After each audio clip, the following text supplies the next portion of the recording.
Today it's a pretty nice day out. Sun's shining.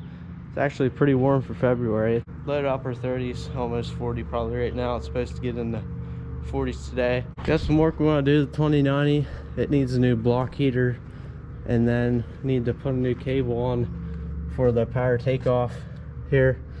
So we'll get to that later on after we get the heifers fed.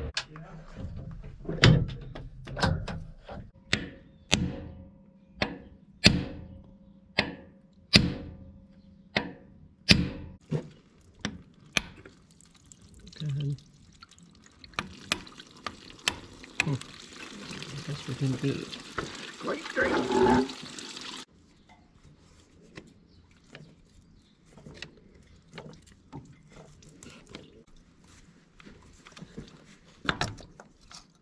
Yeah, that's probably why it wasn't working.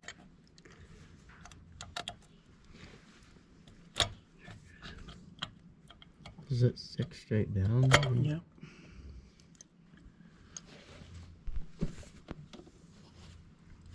Dad and I are here working on this 2090. We got the block heater in. Just need to tighten this up, and I think that's the wrong size too. Need to find the right size nut driver to tighten that up, because that'll pull back this way against the block on the inside, and then it just stays in there after you get that tightened up. That's all holds it in there. It's actually pretty simple to get out. Here's the old one. That's probably why it doesn't work. I would imagine the antifreeze probably corrodes that, and over time, just from heating up and cooling and heating up and cooling, it just breaks like that. Definitely a pretty simple fix. We got the cable put on for the power takeoff, and I believe, can't remember where it's at. Dad got this hooked up down here, and I hooked it up top. I think it might be right there. Turn the power takeoff on. So just need to put the plastic back in on the side console there, and then should be in good shape. We did have to drain the coolant out of the radiator. However, there still was some in the block whenever we went to pull it out.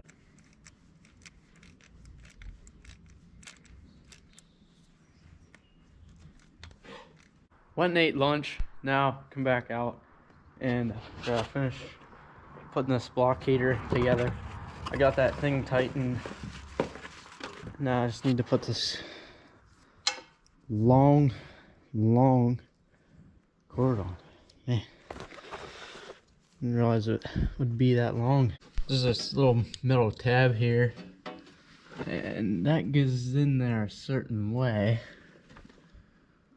I'm not sure.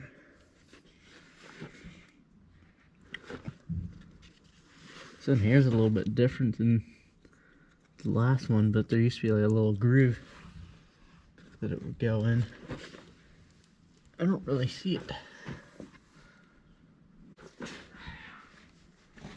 There we go. There we go.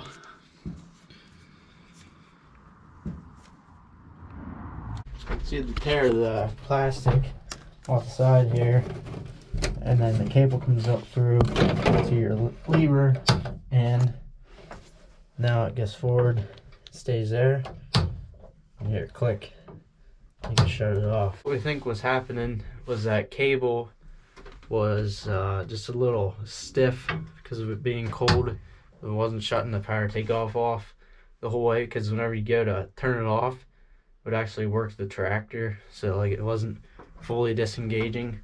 So hopefully this solves the problem.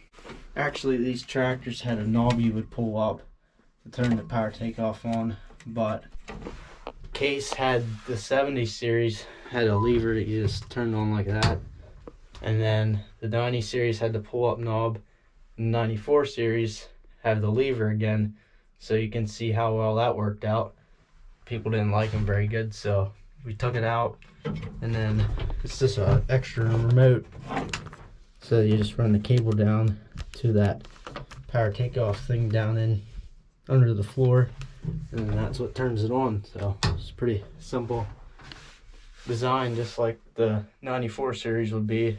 About both white tractors are like that. Just got rid of that knob and got this lever here. They've been like that for a while now.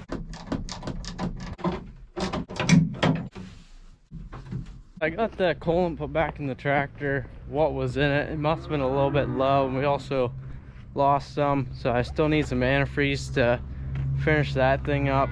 So it's not ready to get back on the mixer yet. Probably this week get that done. It also needs the wheel bolts tightened up on it. It's kind of got the rim like a little bit wore there where the pieces go to hold the rim on, so that needs done, and then that should be it. I fully serviced it. After that, we can get that put on the mixer. Right now I want to bed the freestalls up. Gotta put some lime in them this afternoon. We get through with the HLA side slinger. This machine here is really nice. You go through, blow sawdust in the stalls, saves a lot of labor. Otherwise you'd have to get through, you know, shovel in by hand, which we've done that before when this thing was broke down, but it's just not as nice, you know. You can go in there in 10 minutes and bed the whole barn up. So it's really a time saver and a back saver. So to put lime in, we always adjust the doors. So it's got these here wing nuts, and they're corroded from the lime, so just take a hammer like that and turn them and close them down, I think the whole way maybe, because they don't go down flush to the belt whenever they're down the whole way. So just a little bit of lime gets out into each freestall. We'll open them back up whenever we put sawdust on top of the lime. We got a skid of lime here this week, and actually ordered a skid of lime. I guess that's what my uncle told him, and ended up getting this here lime for on grass. So this would be like the same kind of lime you put on the field to correct the soil pH. See right there. I guess we'll test this stuff out and see how it works. My guess is it probably won't be quite as dusty as hydrated lime, but it still should dry up the stalls and keep bacteria from growing. Having trouble with mastitis lately, and I know other farmers are. It's kind of just the weather, because it's cold and warm. That's not the best weather for cows. It's good weather for sick cows.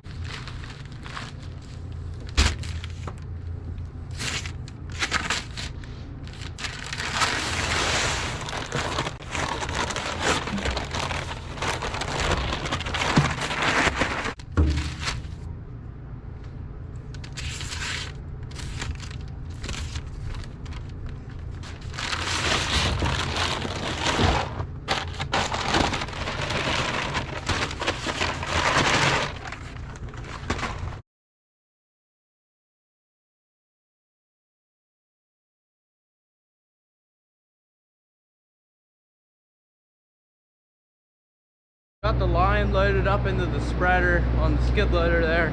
Now I get through, blow a layer on all the stalls, the front row here, and then there's 3 alleys there, stalls on each side. I guess it's probably around 90 to 100 stalls in this barn. We're milking around 120. Make sure you put your mask on, it's gonna be dusty. So I didn't really notice the difference with this lime here. I guess it's called pulverized lime or something. Normally you use hydrated lime in the freestalls, but one thing I have noticed is it's a lot heavier. It still comes in 50-pound bags like the hydrated lime, but they're smaller bags, so that kind of tells you there that there's more weight to it. And in the skid loader you can definitely tell. This is about how full I usually fill it. The belt will not spin, so I'm thinking there's too much weight there or something. So I'm gonna get a shovel and try to pull it up to the front of the spreader and keep the spreader tilted until I get some of that off, and then gradually shake it back. So if you're unfamiliar with dairy cattle, they can get an infection in their udder called mastitis. So that's what I was talking about earlier, putting this lime down to help keep the freestalls dry. Bacteria likes to grow where, you know, it's wet on the stalls, damp. So maybe there's manure laying there, or else the cow urinated there, or maybe she leaked milk.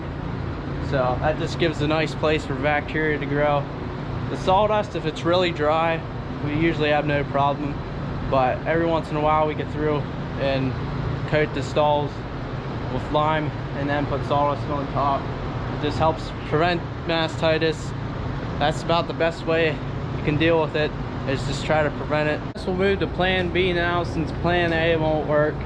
Gotta wait for Dad to come back and we can get through, and somebody will drive the skid loader and somebody will shovel the lime into the stalls. I could dump it back there and mix it with the sawdust, but it's gonna be a little bit easier to get the lime on the ground and make good contact with the wet material. I know a lot of people, they just mix the lime with their sawdust because, you know, it's a little less dustier. That's one thing about lime. It's not very good for your lungs stuff. You gotta wear a mask to try to keep it out of your lungs because it's just terrible dusty, but it is very effective.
Hey guys, this is the next Saturday here now.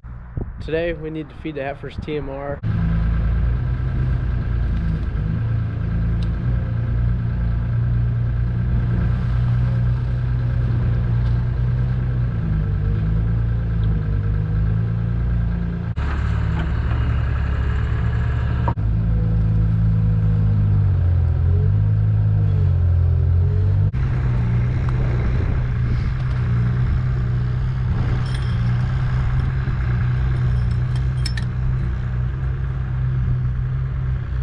Finally got the 2090 back on the mixer here. Had it plugged in for a little bit before I ran the rest of the feeding and for the cows this morning.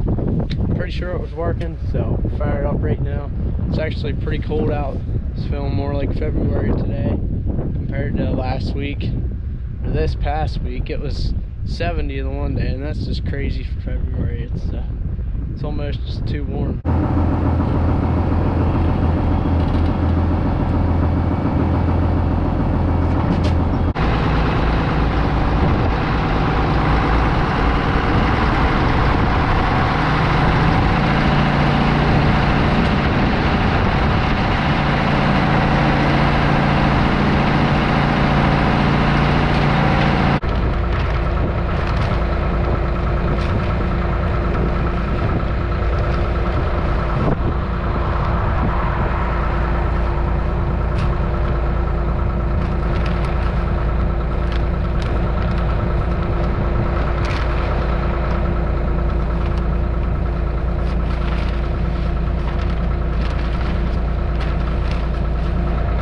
We have both our high moisture corn bag that we're feeding out of here and the corn silage bags across the road.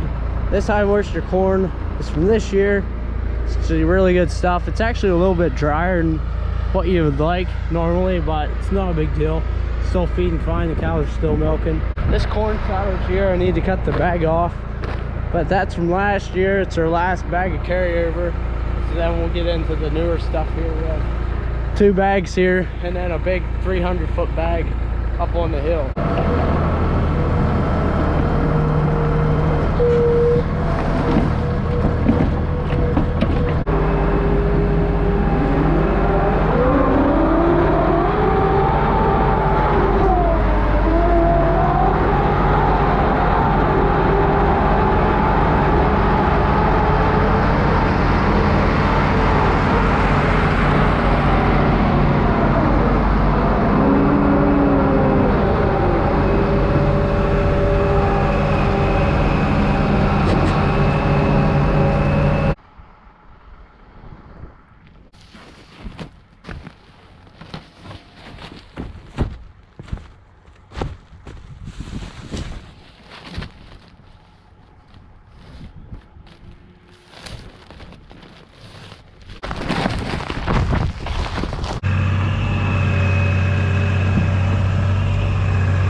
Hey guys, it is now Monday afternoon here. It's actually President's Day. The last I filmed was on Saturday. So today, Pap, Dad, and I, we moved a bunch of heifers around.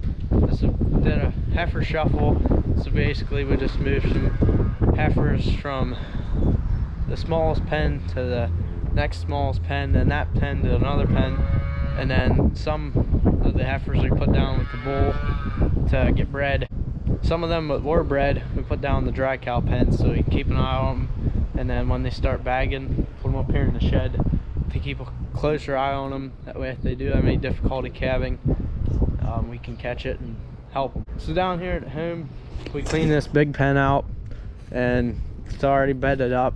Just need to get a feed trough in there and put some grain in there, put the stock panel up, fill the tub up with water. The calves down along the bank here actually need weaned. Still get a little bit of milk, but they're eating plenty of grain now.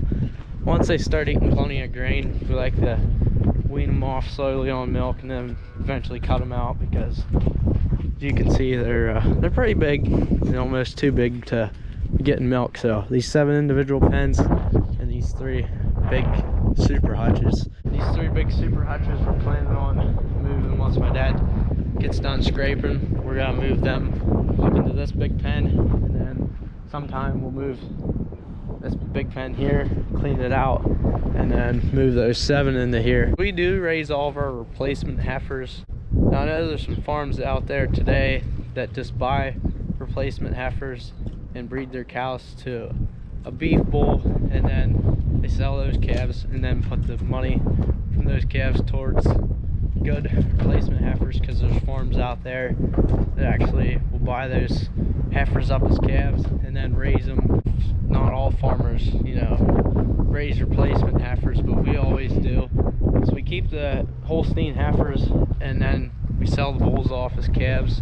Our heifers that'll be coming into first lactation, they'll be bred to Angus, an Angus bull up there at the heifer farm. And we like the Angus bull because they tend to throw smaller calves. So right here, this is actually a half Angus.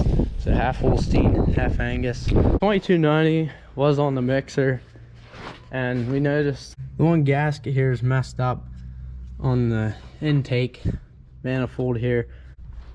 They go right here on the side of the head where the intake manifold goes together. So Dad started working on that. I don't think he got it tore apart yet, but it's also got a hydraulic line. This line here needs replaced, and then it needs service along with this tractor, the 5140, the 2294. So we are getting closer to spring here. It is actually almost March now, believe it or not. Definitely looking forward to it. It's one of my favorite times of the year. This is our corn planter. It's a white 6100 6-row, no-till planter, dry fertilizer. This will be the 3rd year running it, and the last 2 years it's treated us very well. We've had good luck with it and really liked it. Last year, however, we did not run any dry fertilizer on it because we had enough manure to go around, and last year fertilizer prices were pretty expensive, but they have been coming down lately, so I believe we probably will put some fertilizer on it.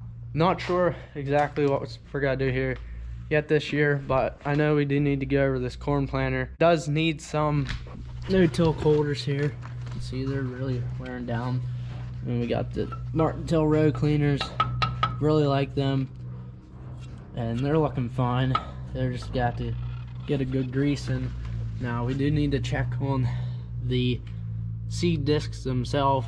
Not a whole lot of work needs done to the planter, but yet some stuff still needs to be done here before spring, and we don't want to wait till the last minute, because that's what tends to happen. Everything gets pushed off to the back burner because something else needs done, and then it's always last minute working on it. So hopefully that doesn't happen this year, and we can try to keep up with everything, and it doesn't have to be all done at the last minute. So yeah, definitely looking forward to this spring, getting out there, getting some good footage hopefully. I want to thank you guys for watching this video.